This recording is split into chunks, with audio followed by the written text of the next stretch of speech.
8 de la mañana con 18 minutos. 8:18. Bienvenidos, señores economistas. Tengo el honor de saludar a Ramiro Crespo, a Carlos Julio Emanuel en la ciudad de Guayaquil, en Washington, a nuestro compatriota don Roberto Izurieta, académico de la George Washington de la capital norteamericana. Me refiero a la Universidad George Washington. Roberto desde allí creo que nos va a atender ya mismo. Pero en Guayaquil Carlos Julio Emanuel nos está este momento atendiendo. Y yo aquí en Quito estoy saludando a Jaime Carrera y a Ramiro Crespo. Porque el acuerdo con el Fondo Monetario Internacional, que es el reto de cumplimiento que tenemos por delante, está recibiendo aprobaciones, aprobaciones vienen, pero también se ha iniciado una etapa, en mi opinión, bastante compleja, ¿no? Muchas de las reformas estructurales van a depender del diseño y el consenso que requieren las nuevas leyes, porque se requieren nuevas leyes para cumplir con esto. Reformas estructurales dependerán del diseño y consenso de las nuevas leyes. ¿Usted está de acuerdo en eso, Jaime? Bienvenido, buenos días para comenzar. Y mi saludo cordial en Washington, repito, para Roberto Izurieta. Y en la ciudad de Guayaquil, este gran economista, gran profesional también, Carlos Julio Emanuel. Bienvenido, muy buenos días, señor doctor. A ver si me da un retorno desde el puerto principal. Carlos Julio, ¿estamos oyéndonos este momento? Sí, cómo no, Gonzalo, muchas gracias por la invitación. Un saludo a Jaime, a Ramiro y a Roberto a la distancia. Lo que queremos hacer este momento a través de ustedes, los ciudadanos, es provocar un acercamiento de nuestro país,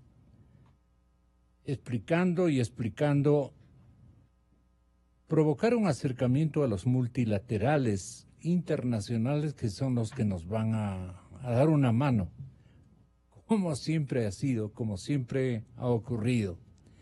Y es que recordando, Ramiro Crespo, lo que siempre hemos hecho es avanzar 3 cuadras de 10 que suscribimos con el FMI, de manera que intenten comprender lo que para este periodista ha significado más o menos unos 30 y pico de años de acuerdos con el Fondo Monetario Internacional en absolutamente todos los gobiernos democráticos con los que nuestros regímenes han tenido que cuajar entendimientos, con condicionamientos todos. Pero los condicionamientos han resultado políticamente inaplicables o fastidiosos, han provocado traumas políticos y a veces traumas económicos también, porque estuvo mal comprometido determinados acuerdos y entonces cuando ya había que aplicarlos, las reacciones saltaban y destruido el acuerdo. Nunca, que yo tenga recuerdo, nunca se cumplió a cabalidad. Algo nos faltó cumplir. Y el fondo no está para vainas, pues no. Nos ha cortado todo proceso de acuerdo económico. Entonces, si nos dieron de 50 arreglados, nos llegaron a dar 33, ya es buen dato. Los 17 quedaron en reserva. Esta constante circunstancia se han debido a conflictos políticos que los gobiernos, en el cumplimiento de los acuerdos con el Fondo Monetario Internacional, han terminado saliéndose de la banda, del acuerdo. ¿Usted cómo recuerda estos temas? Economista Jaime Carrera, bienvenido, muy buenos días. Buenos días, Gonzalo, gracias a la invitación, un gusto estar con Ramiro, Carlos Julio, Roberto. Es duro, Gonzalo, recordar el pasado, duro y doloroso, porque no puede ser que desde hace casi 40 años, desde el advenimiento de la democracia en los 80, hayamos firmado alrededor de 13 cartas de intención. Y cuando uno mira la primera carta de intención de la época democrática, al inicio de los 80, hablábamos de reducir el déficit público, de reducir la deuda pública, de tener un sector público manejable, de atraer inversiones. Dígame usted, Gonzalo, hoy no estamos hablando de lo mismo. Luego de casi 40 años de lo que... Ubiquémonos en la época de este gran ecuatoriano, de un técnico que nunca lo olvidaré, Germánico Salgado. Claro, él en Cordes, por ejemplo, tuvo una gran labor y aquí estuvo el doctor Osvaldo Hurtado. Época de Hurtado. En la época de Hurtado, él tuvo que hacer profundas reformas luego de que asumió el poder al inicio de los 80s. Y recuerde usted y recuerda a la sociedad que allí usted tuvo que reducir subsidios, reducir el gasto público, se tuvo que hacer una serie de ajustes, producto de los desajustes generados en los 70s. Y luego esas políticas que incluso se incluyeron en una carta de intención no fueron consistentes durante los 40 años. E incluso, Gonzalo, luego de la crisis del 99. Primero, si el Ecuador hubiese mantenido la disciplina fiscal del inicio de los años 80, con seguridad no hubiésemos tenido la crisis del 99. Y luego vino la dolarización. Y en la primera carta de intención que se firmó a inicios de los 2000, luego la crisis del 99, ¿qué se estipulaba en esas cartas? Tener equilibrio en las cuentas públicas, bajar la deuda pública, tener un gasto público razonable, atraer inversiones, tener una economía más competitiva. Si el Ecuador hubiese perseverado en las directrices de la Carta de Intención de los inicios de los 2000, hasta hoy, tendríamos un país en desarrollo, tendríamos un país en crecimiento, con inversiones. Entonces, lo que estamos tratando ahora, Gonzalo, con esta nueva Carta de Intención, que contiene no lo que dice el fondo, sino lo que hemos dicho aquí los analistas y gran parte de la sociedad durante mucho tiempo. ¿Qué contiene esa carta? Dice hay que tener superávit fiscal, reducir el gasto, generar ingresos, bajar la deuda. Eso es lo que contiene en esencia esta carta. Además de reformas estructurales que son imperativas, ¿no? Pero, Carlos Julio, muy buenos días. Aún el Ministerio de Finanzas no ha develado, digamos, el contenido de la carta de intención que el pasado día lunes se aprobó en Washington. Lo aprobaron en Washington. Y se prevé que los detalles se conozcan, creo que este fin de semana. Así mencionaron.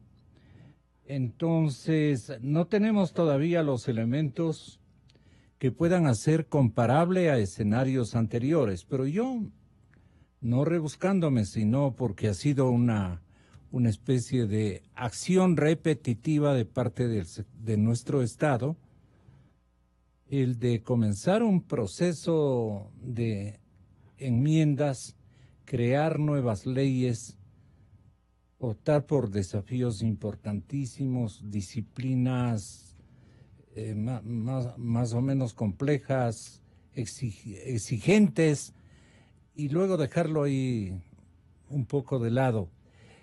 ¿Cómo recordamos estos acuerdos con el Fondo Monetario Internacional? ¿Cómo los recuerda usted con su amplia experiencia? Carlos Julio Manuel, bienvenido desde Guayaquil. Gracias, Gonzalo. Buenos días a todos. Lo que usted acaba de decir es importante. la carta de intención es la que contiene los detalles de las negociaciones con el Fondo Monetario Internacional. Jaime dice que lo que está en la carta son planteamientos nuestros o del Ecuador, de las autoridades ecuatorianas. Entonces no debería haber ningún problema en develar el secreto. A mí me parece que hoy en día debemos actuar de manera completamente transparente. Eso no ha ocurrido. Las dos últimas actividades del Fondo Monetario Internacional en el Ecuador, que produjeron informes según el artículo 4, lamentablemente no han sido conocidas. No conocemos los informes que preparó el Fondo Monetario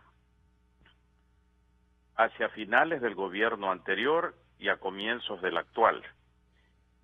Llama la atención porque el vocero del Fondo Monetario Internacional, cuando anunció el reciente acuerdo, manifestó en ese corto mensaje de prensa, comunicado de prensa, que el Fondo Monetario estaba fundamentalmente interesado en la transparencia y en la lucha contra la corrupción. Generalmente lo de la corrupción no suele estar en acuerdo con el Fondo Monetario, pero me parece importante que así se lo haya hecho.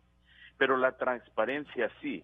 Entonces yo sí creo que sería bueno para poder discutir con sobra de conocimientos qué es lo que contiene la carta de intención, porque en eso se va a basar si nosotros a futuro vamos o no vamos a cumplir estos acuerdos. Ahora, cuando usted me pregunta... Perdone, Martínez, se ha lucido solamente ponderando el monto total de financiamiento entre el FMI y más o menos 6 organismos multilaterales. Y entonces ha ubicado la cifra en 10.279 millones. Así es.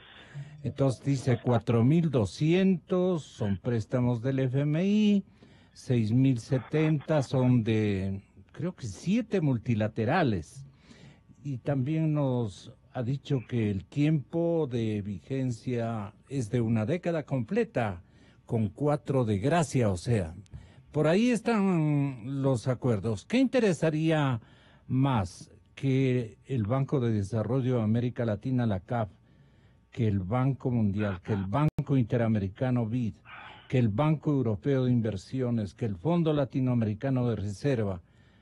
Ha hecho un milagro gigantesco el señor ministro de Economía, digamos, con este gran grupo de agencias multilaterales. La agencia incluso francesa de desarrollo está interviniendo. Y bueno, ¿qué pone el Ecuador, por ponerlo de esa manera, que usted logre retratar y hacernos entender, economista Emanuel? ¿Qué pone el Ecuador? Mire, bueno, Ecuador como miembro del Fondo Monetario Internacional desde su incepción tiene derecho a solicitar recursos y tiene que plasmar ese requisito de recursos en medidas a tomarse. Pero es importante aquí señalar lo siguiente: el Fondo Monetario se compromete a entregar en un plazo de 3 años, entiendo, 4.200 millones de dólares, pero el resto de las operaciones a ser desembolsadas de los multilaterales están atados a lo que ocurra con el Fondo Monetario Internacional. Estos no son hechos independientes. Existe lo que se llama la condicionalidad cruzada, de suerte que si nosotros incumplimos los acuerdos con el Fondo Monetario Internacional que constan en esa carta de intención, entonces no vamos a poder tampoco desembolsar del resto de los multilaterales. Por eso es que es importante lo que diga la carta de intención. Pero yo quisiera retomar algo que usted preguntaba: ¿y por qué es que en el pasado no hemos cumplido? Porque de 18 acuerdos anteriores al actual, solo 2 se han cumplido. Porque cuando uno firma una carta de intención, uno tiene que poner énfasis o analizar a fondo dos cosas, Gonzalo. Uno, la viabilidad política del acuerdo, y dos, la viabilidad técnica o económica. ¿Qué es esto de viabilidad política?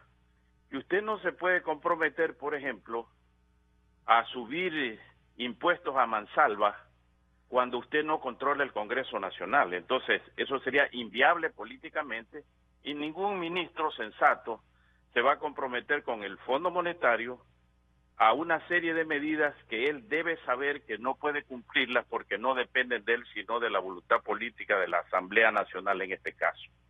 Y la otra parte es la viabilidad económica. Un ministro de Economía debe saber también qué es lo que realmente conviene poner en una carta de intención para poder empujar ese acuerdo. Y lo digo por experiencia, Gonzalo. Claro. Cuando estuve en el Ministerio de Economía en el año 2001, 2002, yo mantuve conversaciones con el Fondo Monetario Internacional, del cual alguna vez fui parte. Yo trabajé ahí casi 5 años, conozco al fondo. Pero el planteamiento que hacía el Fondo Monetario al gobierno ecuatoriano y en el caso al ministro de Economía, desde mi punto de vista no era posible técnicamente reducir el déficit primario a niveles inalcanzables en las circunstancias de la época. Entonces yo decidí no firmar el acuerdo con el Fondo Monetario porque sabía que si lo firmaba no lo iba a poder cumplir, entonces sería otro desastre para el Ecuador. Era como girar un cheque sin fondos, ¿no? En cierto modo, comprometerse a algo que usted sabía de antemano que no lo iba a poder cumplir. Pero, sin embargo, y en esto es importante lo que dice Jaime, por supuesto que un ministro de Economía tiene que preocuparse de que las cuentas fiscales estén sanas. Y por eso, en junio del 2002, sin tener el acuerdo con el Fondo Monetario Internacional, el gobierno, el ministro de Economía en ese caso, yo estaba al frente de ese ministerio, propuso y se aceptó y pasó en el Congreso Nacional la ley de responsabilidad fiscal que ponía límites, reglas macrofiscales y donde se puso por primera vez esta cifra que ahora todo el mundo la comenta, del tope del 40% de la deuda como porcentaje del PIB. Esa fue una obra nuestra, sin tener que acudir al Fondo Monetario Internacional, porque cuando uno sabe lo que hay que hacer, no necesita del Fondo Monetario Internacional. Es cuando uno está en una situación desesperada, porque dejó de hacer las cosas que tenía que hacer, que de repente no le queda otra cosa que decir, por favor, venga, sálvenos, ayúdenos. Pero hay que tener muy en cuenta que hay esas dos limitantes, políticas y técnicas. Okay. Y que no es necesario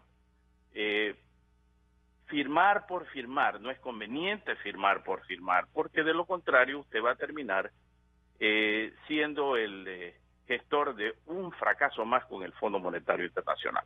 Lo que hacen allí, lo que hemos visto que hacen los ministros de Economía de Ecuador, y creo que de América Latina en buena parte, es irse. Entonces firman, incumplen y se van a la casa con la correspondiente renuncia. Eso es lo que hemos visto la prensa ecuatoriana y la prensa continental. Pero en fin, que ojalá Richard haya firmado consciente de lo que está firmando. Y entonces ir al Congreso y decir voy a lograr o hemos logrado tales y tales cuantías de apoyos y de préstamos y de plazos y de preferencias, etcétera, etcétera, sin contar con mi parte, la parte del Ecuador es la parte que Richard está manejando este momento, y no vale charlatanerías mayores, quiero decir, ¿no? Hay que esperar y hay que estar consciente de los números. ¿Qué comentan de este giro de mucho afecto, de este giro de mucha admiración incluso, que la señora Lagarde le tributó desde la cita de Davos al presidente Moreno? Yo he visto un trato muy preferencial, unas atenciones bastante interesantes que no hemos visto con la señora Legarde, que es muy diplomática, pero a veces es muy rígida con determinados gobernantes. Pero con el presidente Moreno ha tenido tanto frases que no hemos podido escuchar, pero sí afectos que han sido simultáneos. Entonces le cayó bien, digamos, a la señora Legarde, la directora del FMI, nuestro presidente. Y eso sí cuenta, pues no, porque humanos somos. Roberto, ¿qué se platica en Washington respecto a Legarde y Moreno y Legarde? Perdona que este primer elemento yo le convierta en una señal de afecto al Ecuador y de afecto a nuestro primer mandatario, ¿no? Que es cosa buena. Roberto Izurieta, académico de la George Washington en la capital norteamericana. Te escucha Carlos Julio Emanuel en Guayaquil, y aquí están con nosotros Jaime Carrera y también Ramiro Crespo, que te están saludando. A ver, el saludo, Ramiro. Roberto, muy buenos días. Roberto, un gusto escucharte. Igualmente, Ramiro. No, esperamos tus comentarios ahora en las elecciones que se vienen. Eso es lo más interesante. Y verte en las reuniones de primavera del Fondo Monetario del Banco Mundial. Un gran abrazo. Muchas gracias, Ramiro. Hasta vernos, gracias, entonces. Jaime. Muchas gracias, José. Un fuerte saludo a Carlos Julio Emanuel. Muchas gracias, Gonzalo. Yo creo que Jaimito también te quiere saludar. Un gusto oírte, Roberto. Igualmente. Esperamos tus comentarios políticos, no solo de aquí, sino de Trump. Uh-huh. Eso es más difícil, ahí necesitamos 2 horas. Adelante, Roberto. Yo creo que las muestras de afecto, de buena voluntad, son una señal de los cambios que se han producido en el Ecuador hacia una política exterior y también una política económica de mucho más seriedad. Entonces creo que más que cambios afectivos, personales, es una muestra de que el Ecuador tiene al menos el propósito de rectificar una serie de errores que han causado una serie de problemas al Ecuador, no solamente en la política económica, en la política interna y en la política internacional. Sin lugar a dudas, aquí Carlos Julio Emanuel, los otros colegas tienen más elementos que, por ejemplo, cuando el Ecuador declara el no pago de la deuda, el mismo día compra un avión presidencial. Esas eran cachetadas, bofetadas al sentido común, incluso. Claro. Cachetadas al sentido común. Al sentido común. Después de también cancela deudas, paga deudas a los organismos internacionales a una tasa de interés sumamente baja para paralelamente contraer una deuda sumamente cara, con tasas de interés que han sido escandalosamente caras en toda la región. Entonces yo creo que los esfuerzos del ministro de Finanzas, Richard Martínez, de llegar a una nueva ecuación de deuda donde el pago de la deuda sea más sensato, esto es, lastimosamente, para bien o para mal, solo a través de los organismos internacionales, para lo cual hay que llegar a un entendimiento con los organismos internacionales, como cuando uno, ciudadano común, va al banco a pedir un crédito y le dice, bueno, necesito ver tus ingresos, y tú no le respondes al banco, no, eso es mi soberanía, yo no te muestro mis ingresos y mis ingresos. O sea, si le vas a pedir préstamo a alguien, tienes que mostrar tus cuentas. En este caso, cuando son compromisos de créditos, esto es no solamente que te doy un crédito ahora para que me comiences a pagar, sino que organizamos un flujo, planificamos un flujo de ingresos, pues también tengo que ver de préstamos, también tengo que ver cuál es tu flujo de ingresos y egresos. Claro. Y bien decía Carlos Julio Emanuel y Ramiro y Jaime, es la voluntad y la soberanía de Ecuador de plantear algo a nuestros, en este caso al Fondo Monetario, a los demás, algo que sea sano, bueno, viable para el Ecuador. Entonces confiamos en esta seriedad. Dicho esto, a mí sí me ha sorprendido que lleguemos a este punto que creo que es muy bueno, previo a las elecciones, porque eso lo que hace es politizar las elecciones. Yo habría preferido que este proceso se dé posterior a las elecciones y yo sé lo que me van a decir los colegas y tienen toda la razón, el tiempo apremiaba. Entonces, si es así, aquí teníamos un problema que lo vamos a confrontar en las elecciones de este domingo, o podría ser que lo confrontemos parcialmente. Pero las cosas son como son.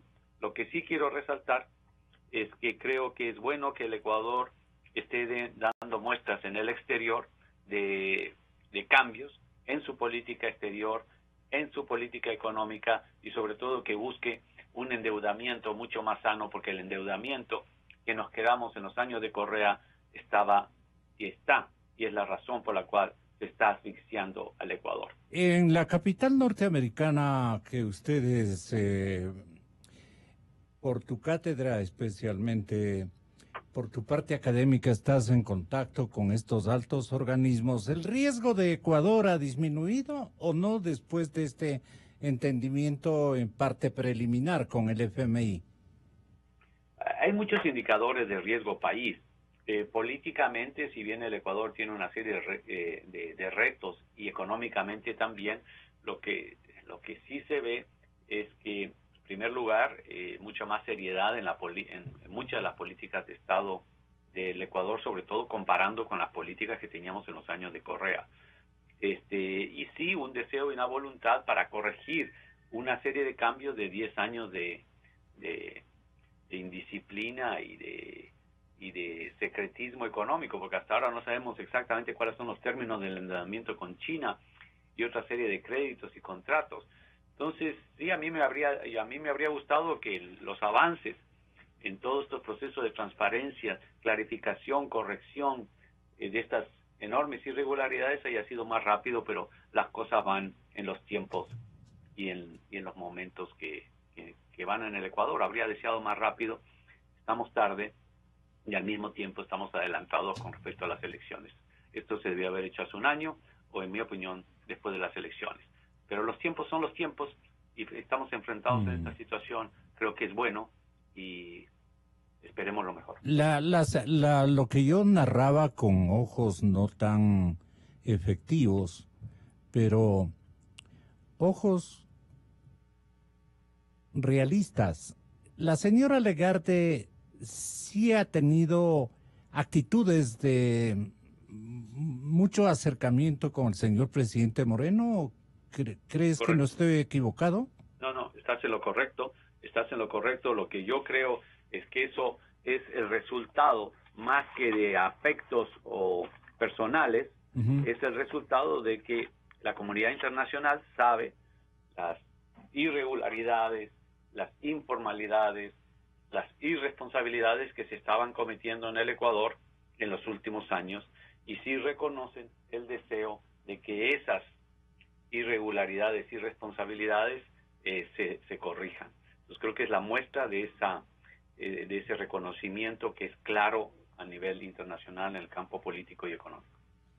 ¿Está empezando el frío a desaparecer o está más rotundo en la capital norteamericana? Porque, perdonen por averiguar del tiempo, pero Ramiro se mencionaba aquello, nos vemos en primavera, decía, porque este momento viajar a abril. Claro, porque este momento viajar a Washington como que no es de tu agrado. Recién estás despertándote aquí en el estudio. Totalmente.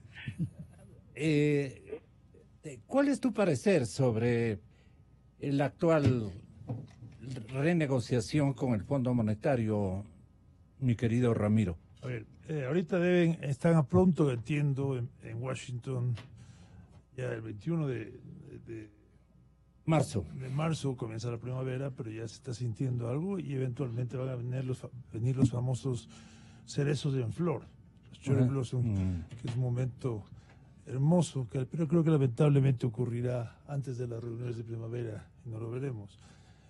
No, yo creo que tenemos que analizar en el contexto de que básicamente estamos, como he dicho en algunas ocasiones, en cuidados intensivos como país. Entonces, ahorita estamos en cuidados intensivos y cuando uno está en cuidados intensivos por no haberse cuidado bien o por mala práctica, porque obviamente tuvimos, en el ejemplo, 10 años de mala, pésima práctica de Rafael Correa, las opciones no son muchas, ¿no? Entonces, yo creo que el Ecuador está recurriendo al Fondo Monetario Internacional y a los organismos internacionales, porque obviamente ya recurrió demasiado a China, y lo que se hace con China y lo que ha pasado con China realmente no ha sido muy recomendable. Primero, o sea, una cantidad de préstamos que no sabemos básicamente sus condiciones, aún estando nosotros en la veeduría de la deuda, hemos tenido dificultades en avanzar, en conocer en detalle estos contratos. Por ejemplo, una de las cosas que salió hace poco es que no pueden ser prepagados algunos de ellos, lo cual es realmente un absurdo. Segundo, intereses altos con colateral de petróleo. Tercero, el precio del petróleo lo fijaban los chinos, ¿no? Cuarto, terrible, ¿no? Terrible. Cuarto, un vendepatria completo. Los cargamentos se cobraban, el precio de shipping, que llaman de la carga, cobraban como si fuera lo que llaman Panamax, es decir, barcos de un tamaño máximo para poder pasar por el canal de Panamá. Y como son más pequeños que los grandes tanqueros, obviamente no hay economías de escala y era más caro, pero en definitiva este petróleo se iba o al Perú, donde se vendía a unos precios distintos, o se iba... Había una mafia organizada. O se iba, pero no cruzaba el canal de Panamá, entonces bajaba, por supuesto, el costo de barril. Por todo lado realmente hubo costos que no hemos conocido y seguimos investigando.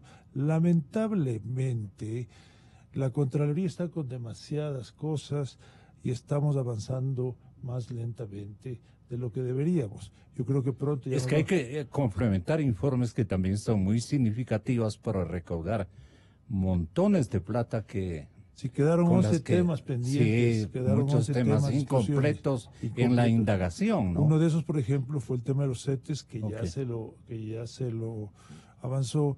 Y ha habido otras reformas que todavía lamentablemente no se están cumpliendo, como por ejemplo que se inscriba toda la deuda pública expresada en títulos valores en el catastro público de mercado de valores, que antes de los 12.000, 15.000 que había solo en deuda doméstica, no solo estaban inscritos 3.000. Yeah. Y de ahí, y ojo, el Seguro Social tenía 7.500 millones en deuda, que no estaba ni siquiera una muy buena parte de eso en el catastro público, el mercado de valores, por lo tanto no lo podía vender en los mercados y por lo tanto no podían ser inversiones líquidas, porque una inversión líquida es la que se puede comprar y vender con facilidad a un precio conocido muy similar al anterior. Todo ese ambiente es el con que nos hemos encontrado. Entonces ahora, así como la situación política hubo que manejar lentamente y hubo que manejar con mucho tino porque hubo que deshacerse primero del contralor anterior, hubo inclusive que dejar sin efecto el nombramiento del señor Alexis Mera como embajador a Washington y cosas por el estilo, para poder realmente gobernar políticamente y luego tener que hacer los cambios económicos importantes. Estoy totalmente de acuerdo con Roberto, que apenas ocurrió el resultado de la consulta popular anterior, creo que fue en febrero del año pasado, se debieron haber tomado medidas económicas mejores. Lamentablemente no creo que coincidió ese plebiscito con el equipo económico, porque recuerdo que en las reuniones de primavera del Fondo Monetario y el Banco Mundial del año pasado, estaba de ministra la señora María Elsa Viteri, que lo que básicamente hizo fue espantar a los mercados en ese momento, y el Ecuador no pudo continuar con un... No hace ningún esfuerzo por espantarlos. No, sí, así fue. Entonces bastó con que en el 2008 haya declarado esa nefasta moratoria que debe ser bien investigada. Luego hubo obviamente la crisis de los mercados emergentes, el Ecuador no pudo volver a los mercados y poco a poco ha estado tratando de volver. Bueno, estamos ahora con el Fondo Monetario, con el Banco Mundial y todo es ¿por qué? Porque no nos ahora prima y debemos dar prioridad a lo siguiente. Y los economistas más enterados en el tema de fiscal van a ser los encargados luego de que termine de explicarnos Ramiro sus, sus impresiones y en segundo lugar las prioridades que él buscaría establecer. Pero a mí me preocupa mucho los desembolsos y la prudencia que debe primar en el uso de esos primeros desembolsos, porque de lo contrario le pregunto a Carlos Julio Emanuel qué podría estar ocurriendo y lo propio a Roberto Izurieta si nos gastamos no tan prudentemente, no usamos los desembolsos que son más o menos significativos, 4.209 millones que prevé entregar el FMI, 652 han llegado ya a nuestro país. A ver, si quieres, Ramiro, complementa tu intervención. Entonces, básicamente, quería decir que ahora, gracias al acuerdo anunciado con el Fondo del Banco Mundial, el riesgo país se ha reducido notablemente. Y les voy a dar un ejemplo muy concreto de lo que están diciendo los mercados, porque al fin y al cabo los inversionistas ponen su dinero respaldando sus opiniones. Los bonos globales que se colocaron a 100%, que se vencen en el año 2029, se colocaron a 100, ahora están a un precio de 111.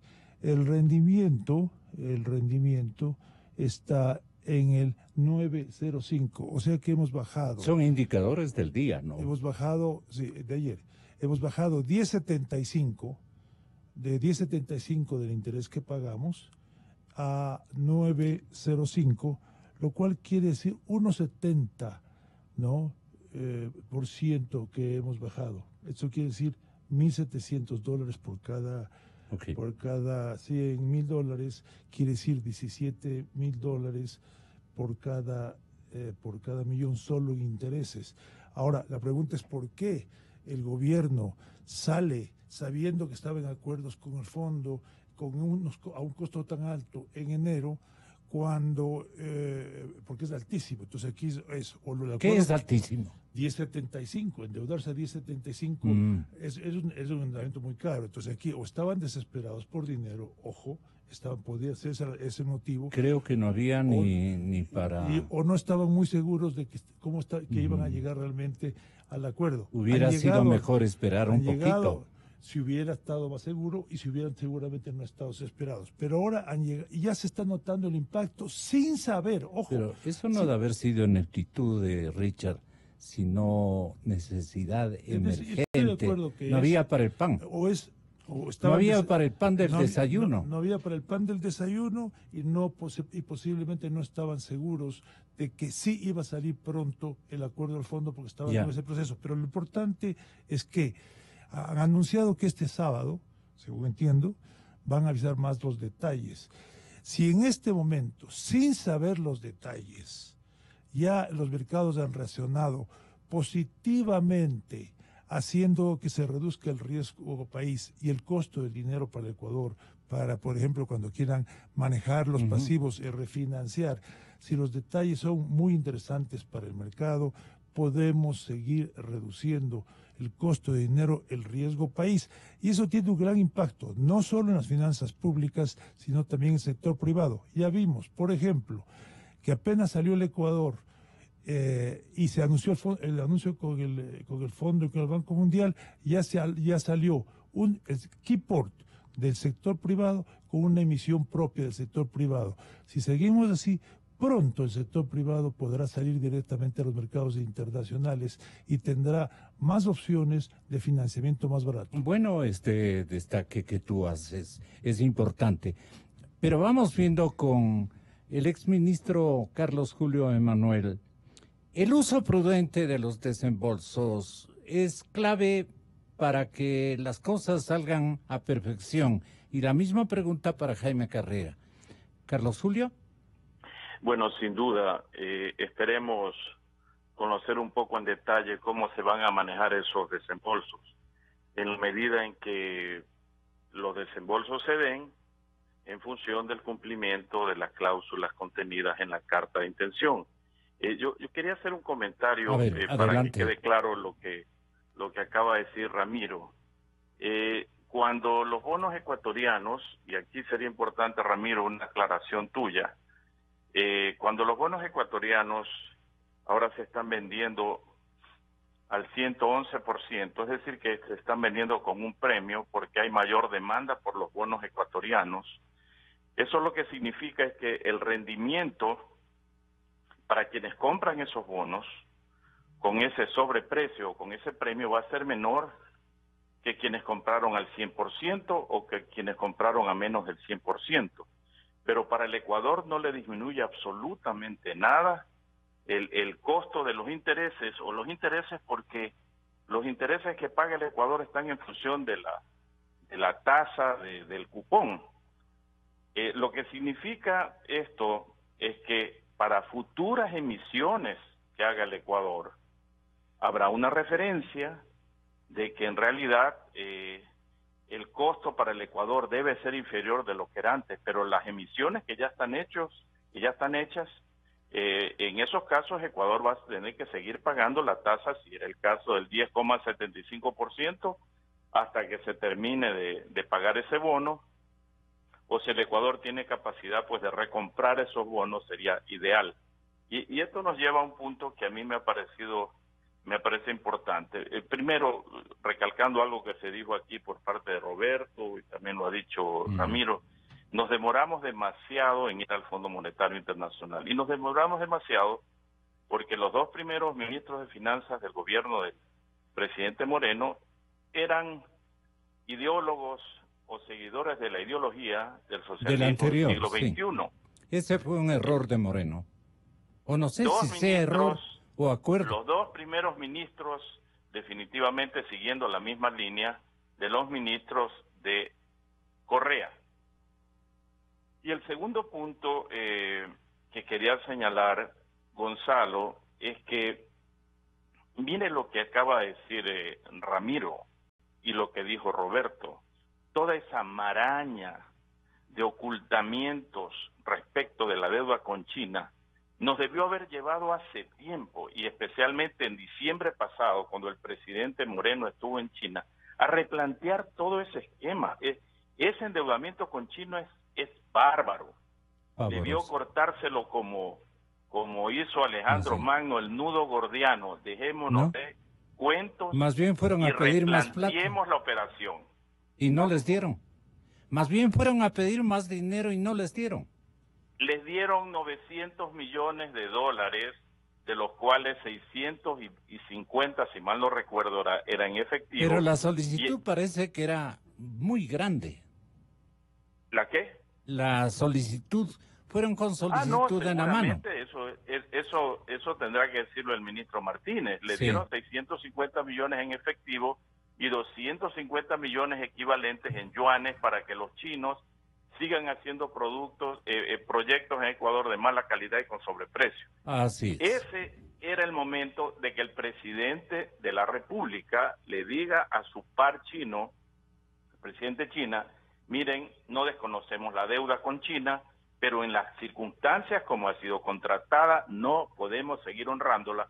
Por lo tanto, acepte que nosotros le entreguemos un bono a 20 años plazo al 5% de interés, que demuestra nuestra fe, nuestro deseo de pagar, pero no en las condiciones como fueron originalmente contratadas. Definitivamente esa es una oportunidad que se perdió, porque, mire, Gonzalo, Jaime Carreras, experto en los números, y va a poder darle una cifra más exacta. Mismo rato. ¿Cómo puede ser posible que Ecuador tenga que dedicar alrededor de 9.000 o 10.000 millones de dólares anuales para el servicio de la deuda? Eso es imposible. Y eso es lo que nos lleva al gravísimo problema financiero que tiene el Ecuador, que lo ha obligado durante todos estos años a ir pasando el sombrero mes a mes para que le presten plata para poder completar el presupuesto.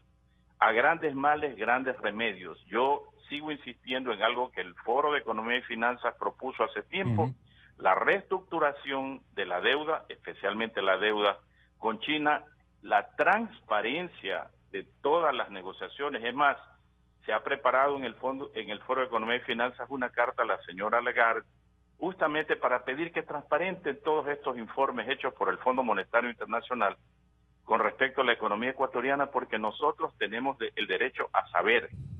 ¿Por qué Vivimos en una no época somos, Jaime? de transparencia. Gracias, Carlos Julio. ¿Por qué no somos prudentes? En este caso, nuestros ministros, cuando están cerquita de conquistar la voluntad de los prestamistas, le ofrecen todo.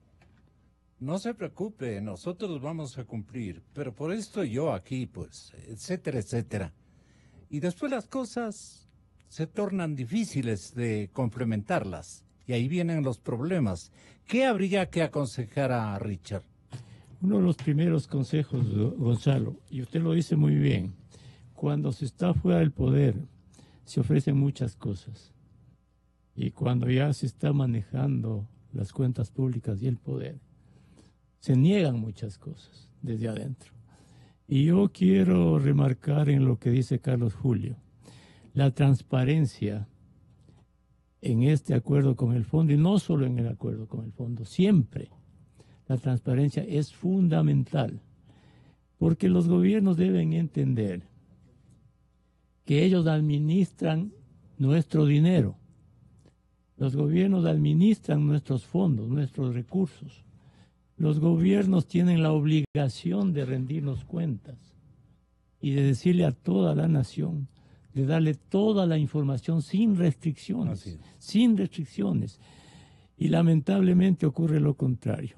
Pero a propósito del acuerdo con el fondo, la misma carta de intención y el memorándum técnico de la carta de intención tiene que publicarse ya.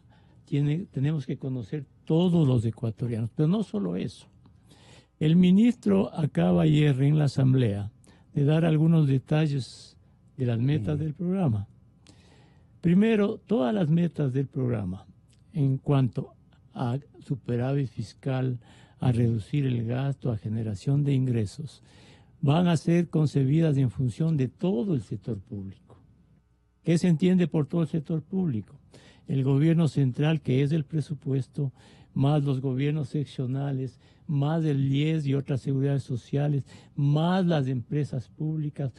Todo eso consolidado es del sector público. Entonces aquí viene la primera obligación del Estado, ser absolutamente transparente y darle a todo el mundo que solicite las cuentas de todo el sector público no financiero. Que me escuche el gobierno y que me escuche el ministro de Finanzas, que tal vez esté oyendo. Tienen la obligación de hacernos conocer cada mes las cuentas de todo el sector público no financiero. Ahí hay un manejo de una base fiscal que se llama, donde se consolidan todas las cuentas. Eso tiene que ser... ¿Qué ganaríamos con ese seguimiento? Ganaríamos con eso en interiorizarnos de cómo se manejan realmente las cuentas públicas, cómo se manejan las metas. Para ponerle un ejemplo de eso. El año anterior en las cuentas de todo el sector público se supone hay un déficit de 1.2% del PIB y un superávit operacional de las empresas públicas de 2.5% del PIB. Los ecuatorianos, sabemos cómo se llega a un superávit operacional de las empresas públicas cuando esas son un desastre completo. Entonces no basta lo que se publique en el Banco Central. Tenemos que conocer toda la desagregación de las cosas, cómo se llega a esos resultados. Y esa es una obligación del gobierno, porque entiendan, administradores del gobierno, administran nuestra plata. La plata que administra el presupuesto no es de ustedes. Es nuestro dinero. La plata que administran los gobiernos seccionales es nuestro dinero. A esos amigos pinganillas de Richard hay que decirles así. La plata que administra el Seguro Social es nuestro dinero. Entonces tienen la obligación de rendirnos cuenta a cada momento y cuando nosotros les pidamos. Ahora permítame darle algunos números de los que dijo ayer el ministro, ¿no? Yeah. Uno de los propósitos de las metas es pasar de un déficit de todo el sector público de 1.2% del PIB a un superávit del 3% del PIB en el 2021. ¿Es factible? No solo que es factible, debe ser factible. Primero, tener superávit fiscal es un imperativo. Ahora bien, pasar de un menos 1,2 al 3% Eso significa un 4,5% del PIB de ajuste en ingresos y gastos. Entonces, no le cumplen. que es una meta muy ambiciosa. Demasiado. Porque quiere decir que si tenemos un superávit global de 3% en 2021, quiere decir que si se suman los intereses a eso, el superávit primario va a ser de más del 6% del PIB. Eso sería una meta realmente extraordinaria para el país. Acompañado para llegar a esa meta, Gonzalo, el ministro dijo que los subsidios, por ejemplo, van a bajar del 3,5% del PIB en 2018 al 1,4% del PIB en 2021. Quiere decir que va a haber un ajuste importante de los subsidios, que debe haber.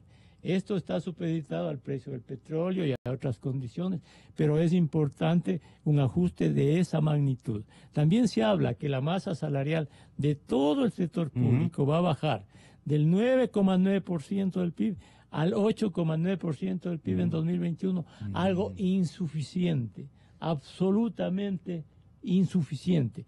Entonces, Gonzalo... Pero políticamente complicadísimo. Políticamente complicado. De ampliar ese margen. Entonces, hay muchas cosas, Gonzalo, que van a exigir esfuerzos nacionales de toda la sociedad, porque lo que tenemos que entender en el país es que esta es la dirección correcta. Los medios no hay también otra. tenemos que concientizar, ¿no? Y los opinadores también tienen que trabajar. Este no es un tema de élites políticas, económicas, sociales, de dogmatismos. Esto es un problema de todo el país. Tener cuentas ordenadas, superávit fiscal, bajar el nivel de la deuda, un gasto público razonable, hacer competitiva la economía, exportar más, invertir más. Es un problema de todo el país. Roberto, Gonzalo. en Washington somos considerados, o todos los frentes económicos del subcontinente de nuestra América Latina, bastante plantillas. Yo creo que lastimosamente hay una historia de poca credibilidad, de mucha inestabilidad política. El populismo que ahora también se ve en los Estados Unidos ha estado muy presente en América Latina. Existe incertidumbre en todo lo que está pasando en México. Brasil, si bien ha dado relativa tranquilidad a ciertos agentes económicos, políticamente esperamos y deseamos lo mejor.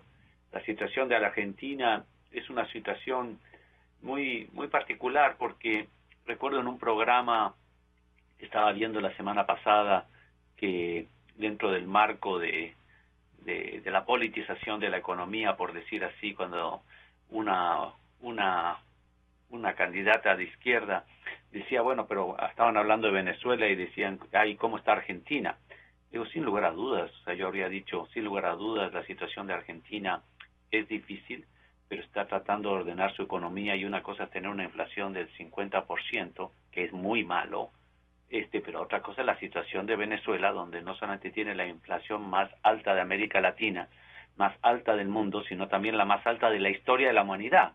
Entonces, compararlo uno con lo otro es una enorme irresponsabilidad. Entonces, ese tipo de cosas sí nos hacen daño, pero en el caso, como yo decía, en el caso del Ecuador, yo sí creo que se está mostrando esfuerzos de ser más serios y de dar confianza, y lo que acaba de decir, no me acuerdo si fue Ramiro o Jaime, todo la transparencia lo que va a ayudar es a generar más confianza, y confianza es el gran motor de la economía como de la política. Sí, el gobierno está en deuda de muchas partes, de muchos de los procesos que ha iniciado son quizás tardíos y tibios, pero yo prefiero eso a lo que estábamos viviendo hace pocos años. Académico Izurrieta, muchísimas gracias. Nos despedimos de Washington. Carlos Julio en Guayaquil, y aquí en Quito termina el programa rápidamente Ramiro Crespo con la explicación que seguramente Carlos Julio le vuelve a reiterar. ¿Hablo yo? No, habla Carlos Julio. Bueno, ya le planteé... ¿Le pediste algo, Carlos Julio? Sí, yo le pedí justamente era una acotación adicional sobre el tema que él planteó de que cuando los bonos ecuatorianos se venden con premio, eso yo digo no significa necesariamente, no significa en lo absoluto que Ecuador deja de pagar el cupón que estaba originalmente establecido. Lo que eso indica es que para futuras emisiones Ecuador podría decir, mire, ahora el rendimiento de los bonos para los nuevos inversionistas, los que compran bonos en el mercado secundario, ya no es 10,5%, puede ser 8, 9, por lo tanto la referencia para futuras emisiones va a bajar, de la mano obviamente con la percepción que se va a tener si el Ecuador cumple con las condiciones del Fondo Monetario Internacional y comienza a hacer los desembolsos. 2 minutos hay para que tengas la bondad, Ramiro, de explicarnos a todos lo que sugiere Carlos Julio Emanuel. Gracias, economista Emanuel. Siempre es importante tenerlo en este programa. A ver. Absolutamente correcto. El Ecuador tiene que seguir pagando 10.75 por los 1.000 millones que emitió en enero. Lo que digo, cuando ahora en este momento está el precio a 111, quiere decir, uno, que los que compraron $1 millón en enero, ahora lo pueden vender a ese bono a 1.100.000 en cuestión de 3 meses. Han hecho una enorme utilidad.